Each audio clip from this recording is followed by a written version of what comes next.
जीअं त हाणे ई मां ऑफिस में वेठो आहियां, मैं उस्ताद बि हुया, शागिर्द बि हुया।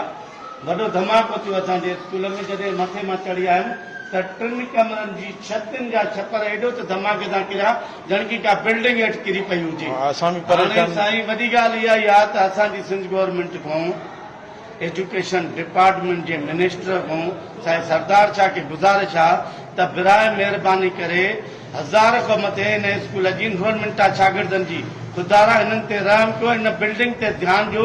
ईअं न थिए त को अलमियो पैदा थी वञे, उन जा ज़िमेदार असां उस्ताद ऐं शागिर्द न रहंदासीं। तव्हां गवर्नमेंट आहे, सिंध रहंदी।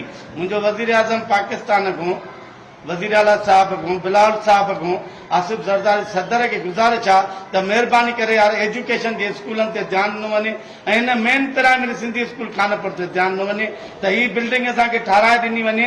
असां वॾी तकलीफ़ में आहियूं, वॾी असांजी ज़िंदगी कशमकश में आहे, सकरात में असां असांजा ॿार ज़िंदगी गुज़ारिया आहियूं। तव्हांजी महिरबानी थींदी हिन सिंधी स्कूल जो ख़्यालु कयो। हा साईं, बिल्कुलु एॾो धमाको थियो सर, तमामु ॿार बि परेशान थी विया, उस्ताद बि परेशान थी विया।